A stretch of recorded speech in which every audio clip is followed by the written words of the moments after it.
Bienvenidos, como decía, este domingo, 21 de marzo del año de la pandemia. No sabemos cómo terminará esto, pero os aseguro una cosa, que mientras vivamos nunca dejará de hablarse de esto. Nunca, por todas las repercusiones a todos los niveles. Como decía con algunos hermanos, echamos de menos muchísimas cosas, pero esto es lo que podemos, ¿veis? Lo que podemos hacer, cantar en bajito, poca megafonía, para no excitar los aerosoles, y también pues poder estar como estamos sin tantas cosas. Echamos de menos las comidas de iglesia, los abrazos de iglesia, los achichones de iglesia, y los besos y todas esas cosas que, sinceramente, pues tenemos que, digamos, guardarnos por prudencia, ¿verdad? Y por testimonio. No olvidemos que la gente nos está mirando, nos está escuchando y saben que estamos aquí reuniéndonos y ya como han abierto los bares, hoy nuestro aforo ya es del 50%. Ya no nos limitamos a los 44, sino podemos llegar a los 67, ¿verdad? Entonces, agradecemos también a Dios que de momento las cosas por aquí van bien, en el sentido... Ferrol es un área bastante tranquila ahora mismo, Narón muchísimo mejor, por cierto. Narón está a punto de bajar de los 50 casos de incidencia acumulada, lo que lo convertiría en una zona libre de pandemia prácticamente. Pero estamos en Ferrol está en 100 y pico. Y en este sentido, pues todas estas cosas, pues hay que orar, ¿verdad? Para que entre las vacunas y también la prudencia, pues todo esto conduzca para que pronto alcancemos una mejor situación de la que estamos. Deciros que normalmente y habitualmente todas las Semanas Santas, todas las Pascuas, tenemos un retiro a nivel de fraternidad de iglesias nuestra y este año va a ser la semana siguiente, ¿verdad? Para que la gente que quiera viajar o pasear o disfrutar esos días, no va a ser tampoco 3 días, va a ser solo una tarde y una mañana. Va a ser online y tendremos invitados internacionales, aparte de gente de la casa. Y bueno, ya se os avisará porque creo que será después de la Semana Santa, justo la semana siguiente. Entonces, para que podáis con vuestros móviles conectar, o será YouTube, Facebook, bueno, Internet, algún sistema, pero que sepáis que será nuestro tiempo, digamos, anual, en el cual gente de todas las iglesias de España, o la mayoría, pues van a estar conectados. Incluso hay la posibilidad de poner una pantalla en la iglesia y participar de las reuniones aquí también, para los que no pueden. Es un tema que tenemos que aún que estudiar. Muy bien, esta mañana quiero compartir algo del Antiguo Testamento. Sabéis que el Antiguo Testamento a veces se nos presenta como una lectura un poco, digamos, complicada, antigua, costumbres un poco extrañas, pero nada de eso, al contrario, el Antiguo Testamento apunta hacia el Nuevo. Y hoy quiero hablar de un capítulo, pero no lo vamos a leer porque es uno de los capítulos largos de la Biblia, un capítulo de 67 versos, que habla de Abraham busca esposa para Isaac, ¿verdad? Está claro que Abraham fue maravilloso poder tener un hijo en su senectud, siendo ya muy mayor, pero evidentemente si el hijo después no se le casaba, pues eso hubiera sido un problema. Si le queda soltero, es como echar un cohete, ¡pum!, y se acabó. Y entonces de ahí de que haya un capítulo de la Escritura dedicado al momento en el que Abraham envía a su mayordomo Eliezer, probablemente, ¿verdad?, a buscar a un lugar concreto la novia que será la futura esposa de su hijo Isaac, que sin duda, repito, es algo muy importante para él. Lo que quiero hablar hoy es que en este capítulo habla de 4 personajes. Uno es Abraham, el otro es Isaac, el otro es Rebeca y el otro es el criado, probablemente Eliezer, aunque no viene el nombre. Y todo esto es una sombra, una figura de algo que ocurre en el Nuevo Testamento y que nos va a dar un tema apasionante esta mañana, ¿verdad? Y es que Abraham es figura de Dios Padre, que busca para Isaac, figura del hijo, una esposa, figura de la iglesia, con la ayuda del criado más viejo de su casa, que es una figura del Espíritu Santo, ¿verdad? Entonces, vamos a hablar de estas figuras en el contexto de toda la Biblia y, por ejemplo, vamos a hablar precisamente del último que citamos en el capítulo 24, Vamos a leer los primeros textos simplemente para entrar. Dice, era Abraham ya viejo y bien avanzado en años, y Jehová había bendecido a Abraham en todo. Génesis 24, por si no dije el título del libro. Y dijo Abraham a un criado suyo, el más viejo de su casa, que era el que gobernaba en todo lo que tenía, pongo ahora tu mano debajo de mi muslo y te juramentaré por el Señor, Dios de los cielos y Dios de la tierra, que no tomarás para mí hijo mujer de las hijas de los cananeos entre las cuales yo habito. Estamos mirando en una proyección de figuras tremendamente bíblicas, ¿verdad? El hecho de cuando Dios le ha puesto, digamos, la carga al Espíritu Santo para buscar una iglesia, es decir, una esposa para su hijo. Y eso es la realidad que estamos viviendo. Yo le titulo el mensaje, la esposa que Dios busca para el esposo, que es Jesucristo. Y aquí vamos a ver algunas cosas interesantes que tienen que ver con virtudes de la iglesia y también limar algún que otro defecto. Pero dice que concretamente que el criado, Eliezer, que es el nombre, lo dice así, dijo Abraham a un criado suyo, el más viejo de su casa, que era el que gobernaba en todo lo que tenía. Y me llama la atención esta expresión, el que gobernaba en todo lo que tenía. El Espíritu Santo gobierna en todo lo que es la iglesia de Dios. ¿Sabes por qué? Primero porque esto es el templo del Espíritu Santo. Nosotros somos templo del Espíritu Santo. Pero no solo eso, sino que somos en la conversión sellados con el Espíritu Santo. Y aparte de eso, la Biblia nos exhorta a tener los frutos del Espíritu Santo, nos exhorta a ser llenados con el Espíritu Santo y aún tener los dones del Espíritu Santo y vivir la vida en el Espíritu. Por eso yo digo que Él gobierna en toda la casa. Y cuando el Espíritu Santo gobierna una casa, pues esa es la vida del Espíritu que todos anhelamos. Por eso esta figura nos vale esta referencia para entender, así como un mayordomo cuida de todo lo que es una casa, porque es lo que le preocupa, el Espíritu Santo quiere llenarnos, quiere ungirnos, quiere enseñarnos, quiere estar con nosotros dentro y también manifestarse por medio de los dones. Ahora, empezamos esta serie de características de la novia esposa que Dios busca para su Hijo Jesucristo. Al final del capítulo hay un encuentro muy bonito entre Rebeca e Isaac y que eso de alguna manera también, digamos, es figura o sombra del tiempo en el que la Iglesia y Jesucristo se juntarán en un momento, ¿verdad? Probablemente en el cielo, ¿verdad? Ahora, la primera condición es que Abraham le dice a su criado, no tomarás para mi hijo, estamos en el versículo 3 y 4, mujer de las hijas de los cananeos, entre los cuales yo habito, sino que irás a mi tierra, a mi parentela, y tomarás mujer para mi hijo Isaac. Bueno, la primera condición que le dice es que tiene que ser alguien de su sangre. No de la gente en la que él habitaba, no de los cananeos, sino alguien de su sangre, de su genética, de su familia. Aquel pariente, no muy cercano, pero tampoco muy lejano, que vamos a ver, ¿verdad?, de donde vino Labán, pues era un pariente, digamos, hijo de un hermano de Abraham. Por lo tanto, tenían llamémosle una genética en común. Y todo esto nos habla y nos recuerda que también la Iglesia de Jesucristo, por medio de la sangre del Cordero, dice la Escritura y leo lo que dice la Biblia, dice, vosotros que en otro tiempo estabais lejos, habéis sido hechos cercanos por la sangre de Cristo, dice, Él es nuestra paz que de ambos pueblos hizo uno. Y Dios nos metió en su familia, por eso somos hijos. Un creyente es un hijo de Dios. ¿Sí o no? ¿Por qué? Por la sangre. Es decir, la sangre de Cristo nos ha introducido en la genética divina. Por eso también tenemos hasta participación en las promesas de Abraham. Por eso tú y yo también somos hijos de Abraham. ¿Por qué? Por genética espiritual, por genética divina. Pero esa genética divina, repito, es la sangre de Cristo que nos mete en su familia. Por eso Dios es nuestro Padre. Nosotros somos hijos adoptivos, pero es la sangre la que nos acercó, la que nos introdujo, la que nos metió. Esto es la primera condición, ¿verdad?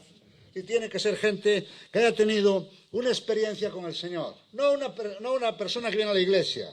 no una persona que conoce la iglesia, no un simpatizante, sino alguien que ha tenido una experiencia de conversión. Ha pasado a través, ¿verdad?, de la sangre de Cristo le cubre, le llena y le hace una nueva criatura.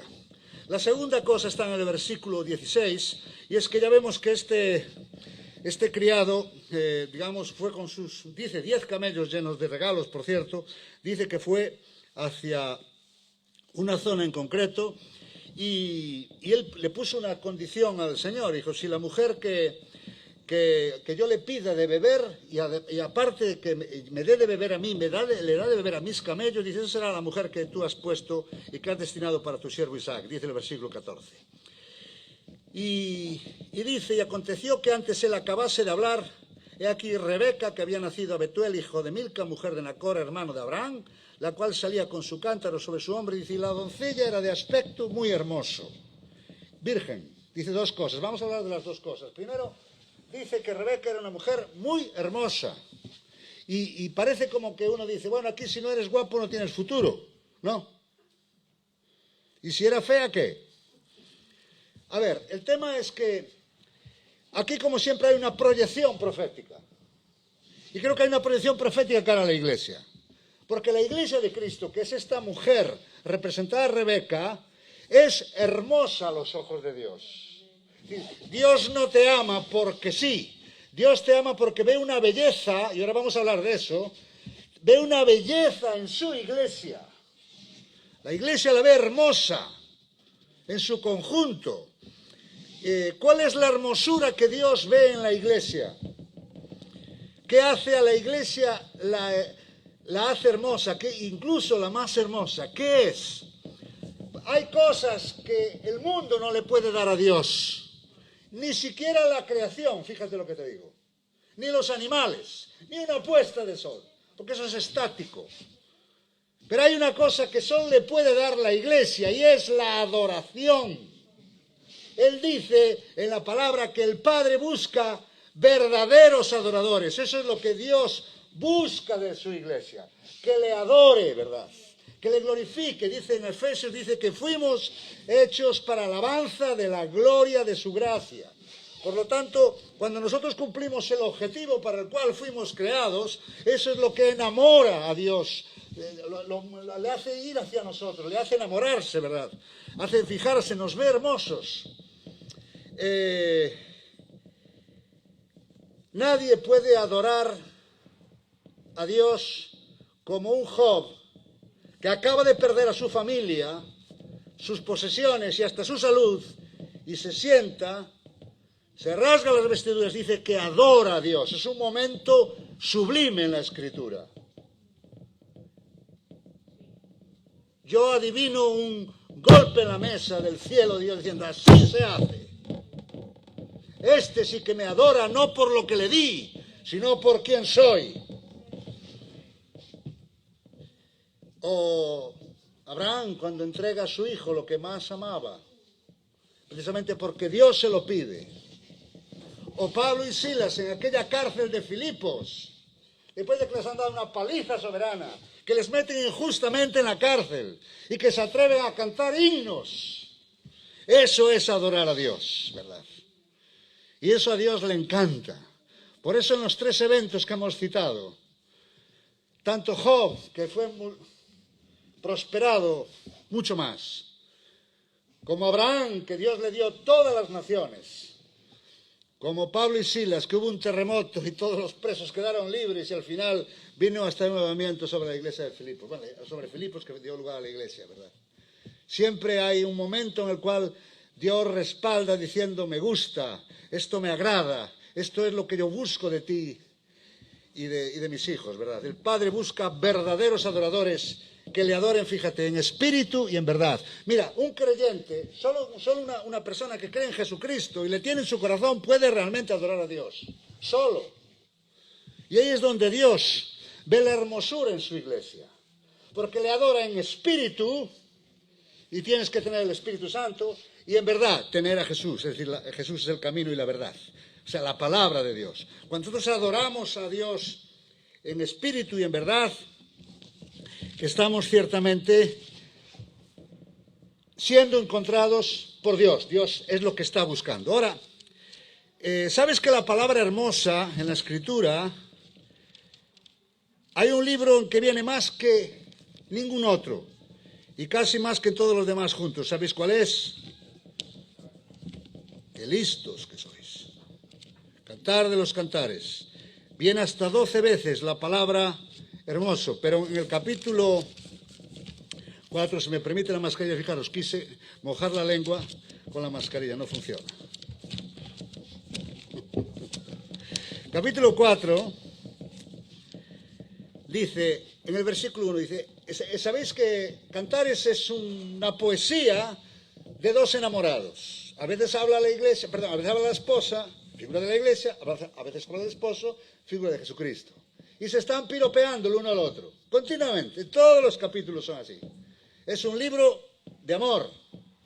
Pero repito, cuando se dice la palabra hermosa es Cristo hablando a su iglesia, a la esposa, a la amada, la novia, que futura esposa.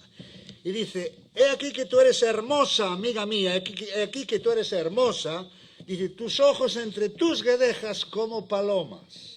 Palomas, simbología del Espíritu Santo. Y en el versículo 3 dice, tus labios como hilo de grana y tu habla hermosa. Es decir, que Dios le encanta ver la adoración en espíritu y también la adoración en verdad. Es decir, no es una adoración meramente de los cielos, sino también está apoyada en la verdad de la palabra de Dios. Y por eso hay muchas cosas en el mundo que son muy agradables, pero no pueden adorar a Dios, ¿verdad? Y te digo algo más. La hermosura que Dios ama en la iglesia no es perfección. La hermosura es imperfecta. Tranquilo, que ahora te lo explico. Recuerdo hace unos años, cuando yo leí el libro de aquel que en su día arrasó, de la cuarta dimensión, del pastor Cho, contaba una anécdota infantil, y es que decía que él iba al colegio y estaba enamorado de su profesora, ese amor que tienen los niños por sus profesoras, por sus maestras, ¿verdad? Y dice que él estaba enamorado y la veía perfecta, dice, hasta que un día se enteró que también iba al servicio, al váter, es decir, a hacer sus necesidades corporales, normal. ¿Y qué digo con esto? Que la hermosura no es perfecta. Dios ama a la iglesia a pesar de sus pecados, a pesar de sus debilidades, a pesar de sus errores, a pesar de sus caídas. Dios ama igual a la iglesia, la ve hermosa. Que lo entendamos, ¿verdad? Y la otra cosa que dice aquí también, y ya con esto vamos al punto 3, es que dice que Rebeca era virgen. Y 2 Corintios 11:2 dice, porque os celo con celo de Dios, pues os he desposado con un solo esposo para presentaros como una virgen pura a Cristo. La virginidad es un concepto evidentemente sexual, pero también es un concepto tremendamente moral, porque cuando una joven se mantiene virgen es porque ha decidido mantenerse toda su vida en esta condición esperando por el futuro esposo. Eso es la idea. Entonces, más que un momento en el que se rompe o se quebranta la virginidad, está hablando de una actitud, y es mantenerse solo para el esposo, ¿verdad? Eso es la idea de la virginidad. Y creo que en este contexto que dice Pablo, os celo con celo de Dios para presentaros como una virgen pura a Cristo, habla de que así como una virgen puede tener la tentación de romper su situación ante la seducción, nosotros también somos continuamente seducidos, digamos, a mantener o a romper el mantenernos solo para Él y entregarnos, digamos, a los placeres, a las tentaciones y demás. Porque la virginidad habla de apartamiento, ¿verdad? Separación del mundo y tener solo intimidad para con el amado. Eso es el significado de la virginidad espiritual que nos dice el apóstol Pablo. La pureza es un sinónimo de virginidad y Dios busca una iglesia que no se deje seducir por el mundo, sino que se mantenga en una intimidad continua con Dios, porque la intimidad con Dios, es la clave para mantenernos libres de esa seducción mundana, de esas luces de colores, de ese brillo de la vida que nos ponen cada día, como si caer en pecado y hacer, digamos, darle satisfacción o darle rienda suelta a los deseos de la carne es lo propio. No, es la intimidad la que nos mantiene afirmados, nos mantiene seguros, nos mantiene a salvo, ¿verdad? Nada puede sustituir la pureza que viene de la intimidad, nada, ¿verdad? Por eso Rebeca también con su virginidad nos traslada este mensaje de la importancia de, como decía Pablo, os celo con celo de Dios, pues os he desposado con un solo esposo, ¿verdad?, para presentaros como una virgen pura a Cristo. En los versículos 18, 19 y 20 viene el cuarto aspecto que observo en Rebeca, y es que llega el momento en el que el criado llega a una fuente de agua, parece ser que era una fuente en bajada, es decir, era como un pozo más bien, y dice que le pidió a Dios que si la mujer que le estaba esperando, que iba a ser su futura, la ama la que se iba a casar con su futuro amo, ¿verdad?, pues tenía que darle de beber a él y a sus camellos, ¿verdad? Y dice, entonces el criado corrió hacia ella cuando la vio y le dijo, te ruego que me des a beber un poco de agua de tu cántaro. Y ella respondió, bebe, señor mío, y se dio prisa a bajar su cántaro sobre su mano y le dio a beber.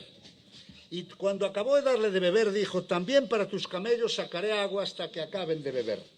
Es decir, la señal que él le pidió a Dios es que no solo le diera de beber a él, sino que hiciera un gesto mucho más amplio.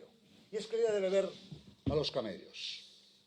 Luego esto lo contaré aparte, porque es otro punto, pero yo creo que aquí Rebeca hizo una cosa que la Biblia la refleja y que se llama andar la segunda milla. ¿Qué era la segunda milla? La segunda milla era una ley romana, una ley, digamos, traída por los romanos al Imperio Romano, concretamente también a Israel, cuando Israel formaba parte, en el cual que si un soldado romano iba cargado con algo y veía a un judío, le podía pedir y ordenar con toda libertad que por una primera milla, le llevase la carga, fuera la maleta, fuera el escudo, fuera la espada, fuera lo que quisiera, ¿verdad? Pero Jesús dice que anduviéramos la segunda milla. Y es que había gente que conscientes del testimonio, conscientes de la oportunidad moral cristiana y superior de un pueblo que estaba sumiso a la fuerza, dijo, mira, esto lo hago a la fuerza, pero de mi voluntad, de mi deseo, porque tengo un Dios poderoso en el cual creo, te voy a llevar la carga a una segunda milla. Y el soldado se quedaba asustado, diciendo, ¿qué le pasa a este? Llamaba su atención, le rompía los esquemas. Y creo que esto fue lo que hizo aquí Rebeca. Anduvo la segunda milla. Se le pidió una milla, pero anduvo la segunda.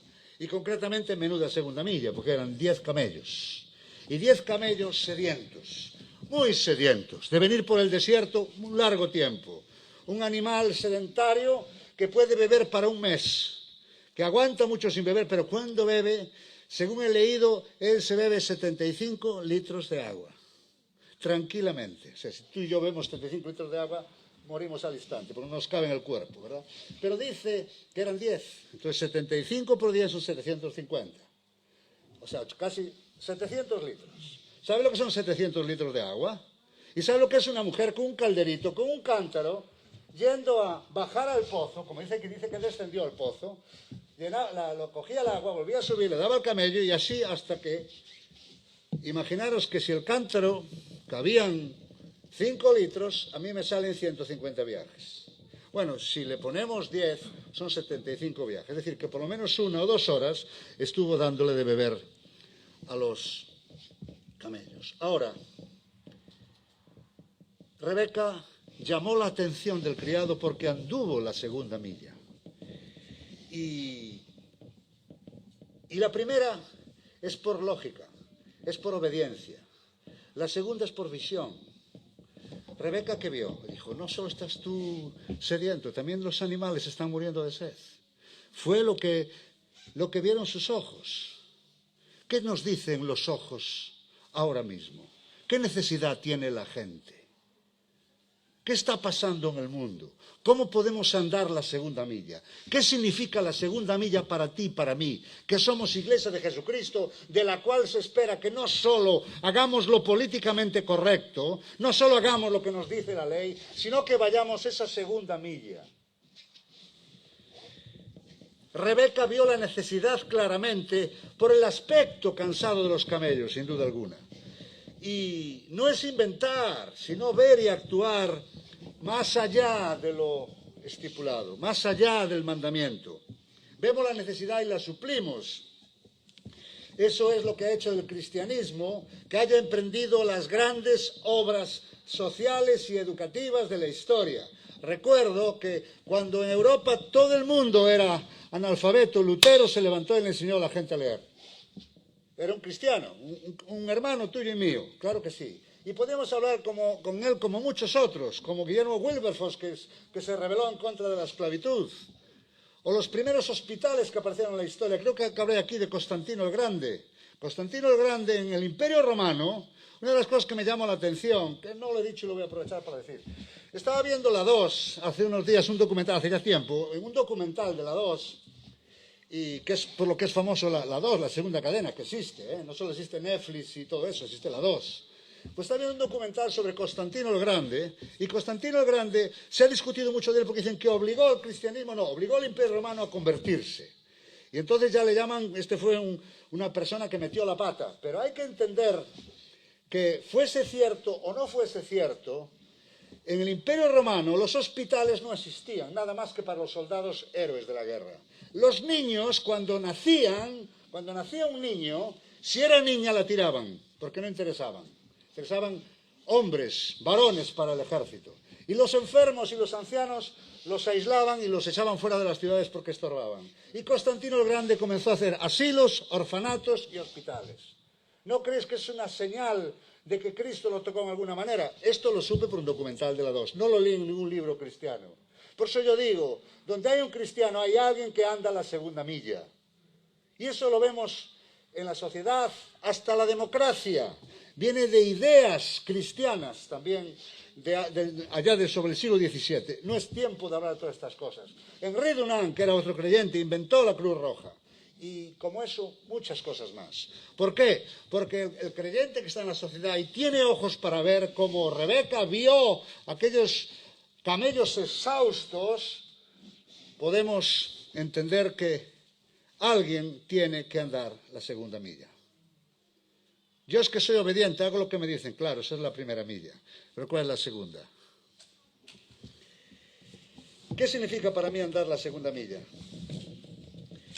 Y en quinto lugar, como veis, dice que sacó para todos los camellos. Esto habla de una iglesia, no solo una iglesia de la segunda milla, sino una iglesia sierva. Porque menudo esfuerzo, ya lo hablamos antes. 75 litros cada uno, cada camello, eso llevaría 1 o más horas de trabajo incesante y agotador.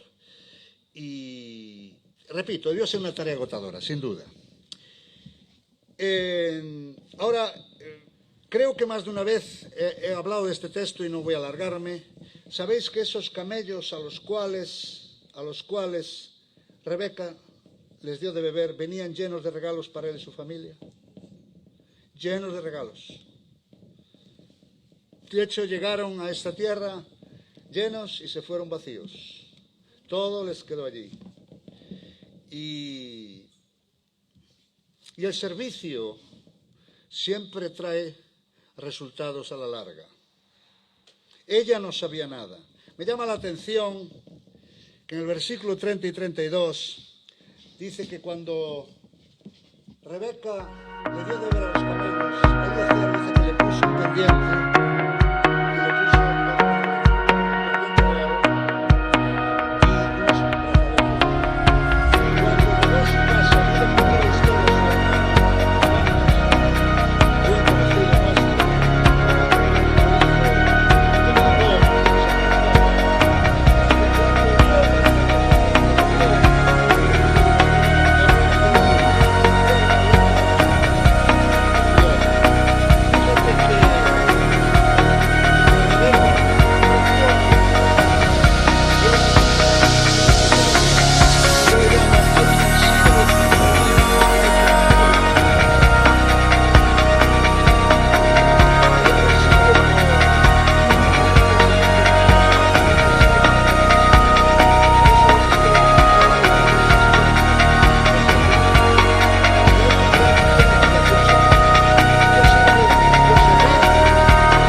dice, totalmente desfallecido, casi muriéndose.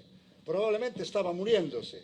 Y inmediatamente dice que le dieron de comer, le dieron de beber, le dieron unas pasas, le dieron panes de levadura y le dieron a beber agua. Y dice, cuando su espíritu se animó, le dijeron, ¿quién eres? Y dijo, soy hijo de un amalecita que me dejó porque estoy enfermo. Es decir, me dejó porque ya no le valgo. Dijo, ah, sí, acabamos de tener precisamente una aventura hoy, acabamos de invadir Siklag. Ah, qué interesante. ¿Y dónde van? Van en esa dirección. Dijo, ah, sí. Así que ahí van los que nos acaban de robar, fíjate. ¿Y sabéis lo que pasó? Que David fue detrás de ellos, los encontró durmiendo, borrachos. Dice, los machacó, los invadió, recuperó todo lo que le habían robado, pero aún recuperó mucho más, porque aquellos amalecitas eran una banda de ladrones. Entonces habían robado a muchos más lugares, muchas más ciudades. Y David dice que recuperó todo aquello, lo suyo y lo que no era suyo. De tal manera que recuperó tanto, dice la Escritura, dice concretamente que tuvo que regalarle a los ancianos de Israel. Llamó a las demás tribus y dijo, mira, ahí os va todo esto que me sobra. Pero aquello que comenzó en una tragedia, en el cual le habían robado y quitado lo que más él quería, sus propias propiedades, sin embargo, se terminó en un gran triunfo y victoria, ¿verdad? Y no solo recuperó lo suyo, sino que recuperó mucho más. Lo que el Señor nos habló para nosotros en aquel tiempo es que lo que David hizo con aquel egipcio es obra social pura y dura. Le dieron de comer y de beber, sin saber que tenía la clave para la victoria, que les iba a decir dónde estaba, quién les había robado, ¿verdad? Sin embargo, ¿verdad?, aquel gesto de humanidad en el cual le dieron de comer y de beber a alguien que lo había abandonado su propio dueño, ¿verdad?, que era un amalecita, ¿verdad?, les dio la clave de la victoria, les señaló dónde estaba lo que ellos estaban buscando. Y creo que la obra social nos va a abrir la puerta para no solo recuperar, sino para ganar mucho más de lo que se ha invertido y lo que se ha hecho y lo que se ha trabajado en estos años. Así lo creo.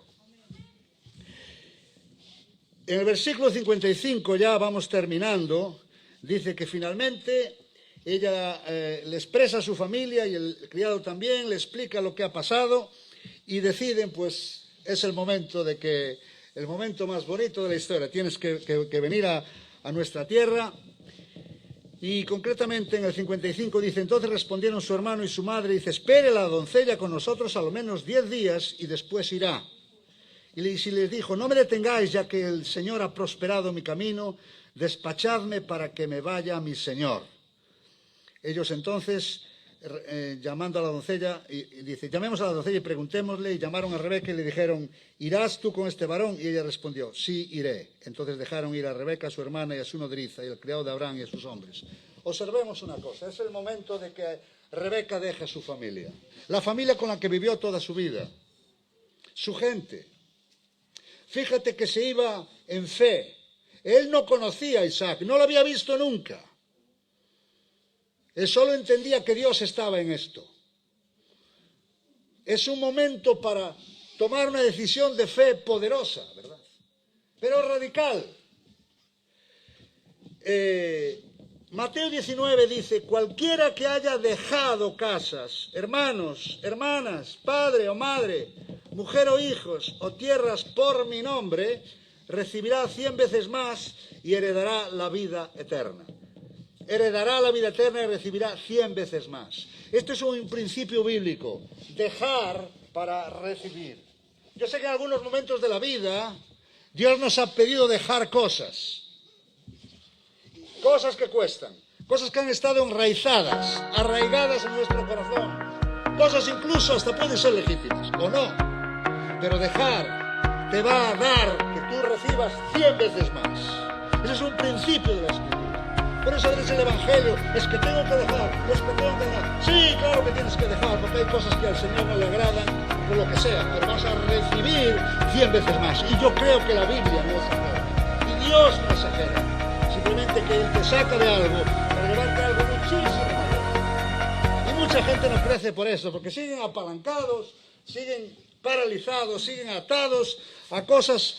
Pueden ser hasta legítimas, pueden ser hasta no pecaminosas, o pueden ser pecaminosas, es igual. Dejar para recibir, dejar para heredar.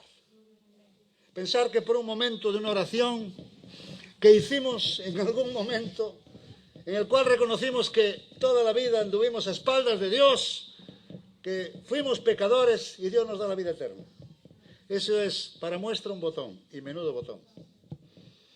Mucho más lo que recibimos, mucho más lo que heredamos. Me llama la atención aquí que tan pronto esta mujer decide irse, su propia familia le dice, y bendijeron a Rebeca y le dijeron, hermana nuestra, sé madre de millares de millares. Estamos hablando de millones, ¿no?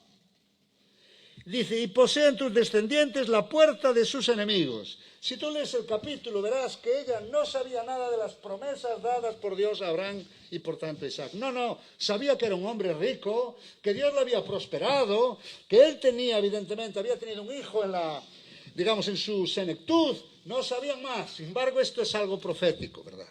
Y yo creo que cuando Dios ve que damos pasos, siempre viene la palabra de apoyo, de respaldo, de empuje para animarnos, ¿verdad? Precisamente en ese proceso. Así es la vida cristiana. Aún no hemos visto al amado, aún no nos hemos encontrado con el Señor, aún no estamos frente a frente con Él, pero estamos tomando decisiones, porque sabemos que aún aquellas cosas, repito, que pueden estar del campo legítimo o ilegítimo, ¿verdad? Hacen que a la medida que dejamos, vamos a recibir.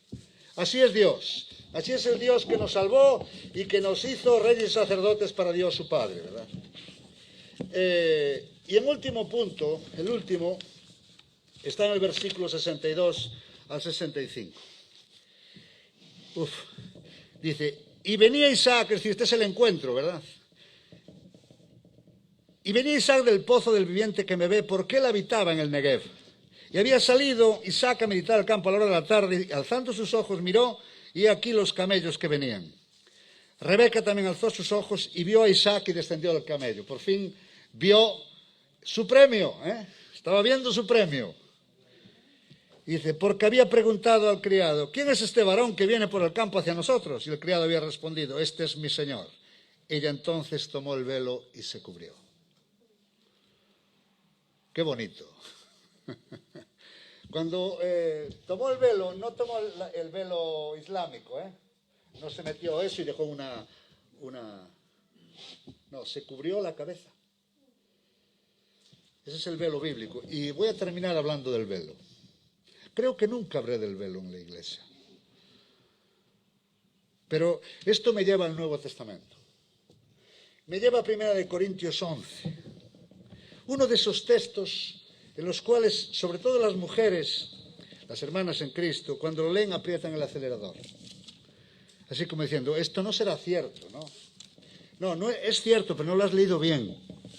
No te preocupes, esto no es un texto para humillar, y mucho menos a la mujer, en estos tiempos donde, cuidado, no te metas con ellas,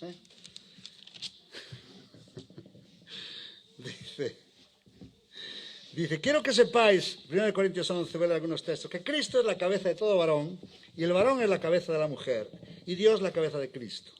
Todo varón que ora profetiza con la cabeza cubierta frente a su cabeza, pero toda mujer que ora profetiza con la cabeza descubierta afrenta su cabeza, porque lo mismo es que si se hubiese rapado, ¿verdad? Porque si la mujer no se cubre, que se corte también el cabello. Y si le es vergonzoso a la mujer cortarse el cabello o raparse, que se cubra. Porque el varón no debe cubrirse la cabeza, pues él es imagen y gloria de Dios, pero la mujer es gloria del varón. Porque el varón no procede de la mujer, sino la mujer del varón. Y tampoco el varón fue creado por causa de la mujer, sino la mujer por causa del varón. Por lo cual la mujer debe tener señal de autoridad sobre su cabeza por causa de los ángeles. Bueno, hasta aquí decirte que no dice lo que dice ahora, pero en el Señor. Hermanas, relajaos, pero en el Señor es diferente. Está hablando de cultura, pero en el Señor, fíjate lo que dice. Ni el varón es sin la mujer, ni la mujer sin el varón. Porque así como la mujer procede del varón, también el varón nace de la mujer. Estoy bien enterado, Irene Montero y las otras, ¿verdad? Dice, pero todo procede de Dios. Sí, dice, pero en el Señor. Antes estaba hablando de cultura. Y ahora quiero explicaros la cultura cómo iba. Mira, este texto o es un asunto cultural, que lo es. Si es presente, no es algo para aplicar hoy, porque culturalmente las prostitutas corintias, por ejemplo, si antes te insultaban como degenerado, te llamaban corintio, eres un corintio. Porque en Corintio las prostitutas, digamos, que gobernaban la vida social de la ciudad. Y ellas se dejaban el pelo suelto, la melena, es decir, se desmelenaban. Estamos hablando en aquellos tiempos, así que ahora si os desmelenáis no pasa nada, ¿no? ¿Y qué ocurre? Que el velo era una manera de desmascarse. Las mujeres se ponían el velo para decir, yo no soy una prostituta. Si se desmarcaban, digamos. Porque el pelo sujeto decía espíritu sujeto. El pelo suelto decía espíritu suelto.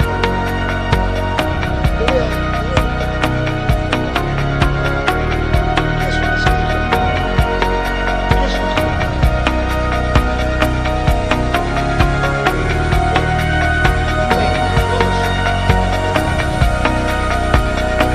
Como se peinan, porque representan una etapa de rebeldía. Es verdad, dije, toda la gente que te acabo de decir, todos son rebeldes, aunque sea rapar salseros, como los skinheads, ¿verdad? Es decir que, ¿por qué la gente se mete con el pelo? ¿Cuál es el problema del pelo? ¿Por qué el pelo? Porque el pelo es que está pegado al cerebro. Y tú puedes vivir sin hígado, puedes vivir sin pulmón, sin corazón, espera, ahora te lo explico. Sin riñón, todo eso te lo pueden trasplantar, pero aún no hay trasplante de cerebro, porque ahí está lo más importante. Porque de ahí habla de las actitudes, ahí habla de lo que piensas, de lo que crees, ahí habla de tus acciones, de tus pensamientos. Entonces, volvemos al tema, ¿verdad? El velo desmarcaba a las mujeres de la vida rebelde de la prostitución en este caso. Ahora, fíjate en el versículo 14, porque este capítulo, si no lo vemos fuera de contexto, difícilmente podemos entenderlo, y hay quien lo usa para sacar doctrinas muy extrañas. Dice, juzgad vosotros mismos. Dice, juzgad vosotros mismos. ¿Es propio que la mujer ore a Dios en cubrirse la cabeza? Y dice, la naturaleza mismo no os enseña que el varón le es deshonroso dejarse el cabello. La respuesta es que no. Esto hace 2000 años decía sí, pero hoy una persona con el pelo largo no es ningún problema. ¿Os dais cuenta que lo deja a expensas de la cultura? Esto es muy bonito. Dice, por el contrario, a la mujer dejarse crecer el cabello le es honroso, porque en lugar del velo le has dado el cabello. Ya está todo escrito. Ahora, lo que está expresando aquí es un problema cultural. Y esto sí que es el fondo de la cuestión. Ya hemos visto que el tema no es el pelo, el tema no es el velo, el tema no es una cosa o la otra. El tema es que Dios esto lo deja en manos de la cultura. La cultura de hoy es lo que es. Dice, a fin de cuentas, la mujer, en lugar de velo, le da el cabello. Entonces, sé que es un tema muy farragoso, pero todo lo que estoy diciendo obedece al hecho de este texto, que esto sí que nos pone encima, nos pone a llevarnos a todos en el sentido de la seriedad que le da la palabra de Dios. Por lo cual, la mujer debe tener señal de autoridad sobre su cabeza.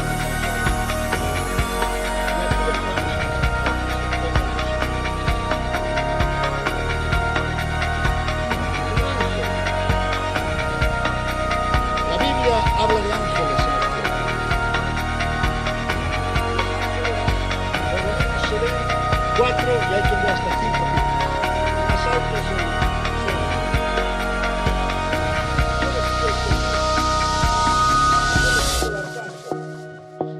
Después le sigue el ser viviente, que está reflejado en el libro de Ezequiel, que tenían varias caras y ruedas y demás. Y por último está el ángel puro y duro. El ángel, a secas. El angelito, el ángel de la guardia. El ángel. Hay 5 clases de ángeles. Y todos son jerarquías diferentes.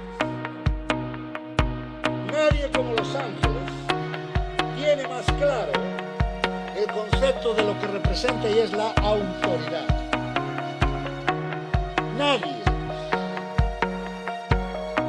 Es más, el libro de Judas habla de cuando el arcángel Miguel contiende con el diablo por un cuerpo de Moisés. Se ve que tuvo una serie de los demonios,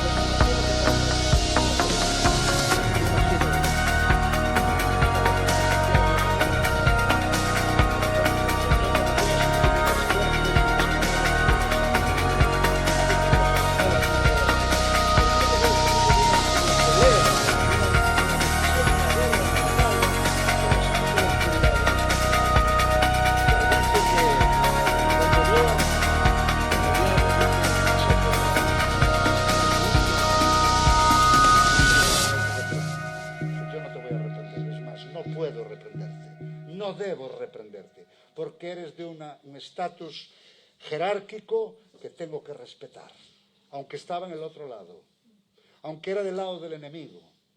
Hermano, escuchar atentamente. Dios respeta la autoridad que Él pone. Y esto no solo tiene que ver con la Iglesia y con el mundo espiritual, también con el mundo secular. Satanás es una autoridad caída, como lo era Saúl.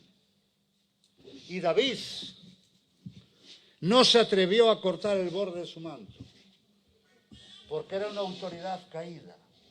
Apliquemos esto a aquellas autoridades, sean padres, sean jefes, sean maridos, sea lo que sea, que son autoridades fuera de onda. No dice que les obedezcas, pero sí que les respetes. Ya Dios tratará con ellos, ya Dios obrará. Y estamos hablando aquí de la iglesia que Dios busca y dice que tiene que ver todo con esto.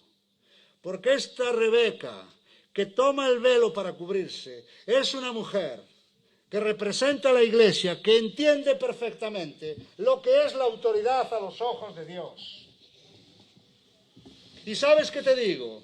Los ángeles, y ahora vamos a lo que quería deciros, que son espíritus ministradores al servicio de los santos de Dios, cuando llegan a un lugar para servir a la iglesia y encuentran un desorden de autoridad, dicen, yo de esto no quiero saber, porque esto no es lo que me enseñaron. Ministran y se meten y se involucran, es decir, donde hay respeto a la autoridad, habrá actividad angelical. Y vendrán los ángeles de Dios, poderosos en el Señor, porque ellos trabajan cuando hay la autoridad colocada en su lugar correcta. Por eso dice, por eso las mujeres lleven señal de autoridad, que yo entiendo que tengamos el espíritu correcto, el espíritu sumiso que nos corresponde, a pesar que ya vemos que en Dios son iguales, en el Señor somos iguales. Pero cuidado la actitud incorrecta, porque a veces los líos de las iglesias, los líos dentro de la iglesia, cuidado, dice que el arcángel Miguel no se atrevió a pronunciar juicio de maldición contra el mismísimo Satanás. Y eso revela y nos habla. Cuidado con lo que dices con aquellas personas que están en eminencia. Hermanos, no me atrevo a hablar de esto de los políticos, porque los políticos son hoy autoridad y mañana no lo son. Entonces yo no sé cómo se come esto. Pero hay otras autoridades que lo son siempre. Claro que sí. En la familia, en el trabajo, actividades espirituales, en los contextos sociales en los que vivimos. Y si queremos tener una iglesia donde, como ocurría en la escalera de Jacob, los ángeles suben y bajan, entran y salen, ¿verdad? Actúan, ministran, se mueven, apoyan y respaldan la obra de Dios, tienen que ver la autoridad en su lugar correcto. Gente sumisa, no solo a Dios, sino a aquellas personas, sí señor, seres humanos, con errores, claro que sí, pero que están con nosotros. Termino, y disculpar que hoy sí que me he ido 10 minutos del tiempo, diciendo que esto es una crónica de los 7 aspectos que tiene la Iglesia y permitir que os diga algo más. La Iglesia, que es la esposa del Cordero, la esposa de Cristo, la esposa que buscaba a Abraham, digamos, figuradamente, hoy lo que busca el Espíritu Santo para este tiempo. Digo, una iglesia angélica, una iglesia sumisa, una iglesia que es virgen con el mundo, una iglesia que es hermosa a los ojos de Dios, una iglesia que anda la segunda milla, una iglesia que es servicial, una iglesia, repito, y esto es lo que me dejé para el final, una iglesia que no solo es hija de Dios, sino que es heredera, coheredera con Cristo, porque esta Rebeca no era una mujer cualquiera. Esta Rebeca, que estaba ya en un mundo lejano, aislado, viviendo de aquellos parientes de Abraham en Babilonia, ¿verdad? Dice, es traída para ser heredera, heredera como Isaac, y la palabra dice coheredera. Coheredera, dice la Escritura de Romanos 8:17, y si hijos también herederos, herederos de Dios y coherederos con Cristo. Y Dios buscando una iglesia que pueda compartir la herencia de Jesucristo, la herencia de milagros, sanidades, conversiones, reproducción sobrenatural de todo lo que Dios quiere para nosotros, ¿verdad? Esa es la iglesia que Dios está buscando. Pero fijaros las condiciones. Hay un precio que pagar. Hay cosas que me imagino que habrá que dejar. Hay cosas en las cuales tenemos que mantenernos solo para Él. Una iglesia hermosa, adoradora, que le adora con ojos de paloma y con verdad en los labios, que es la palabra de Dios.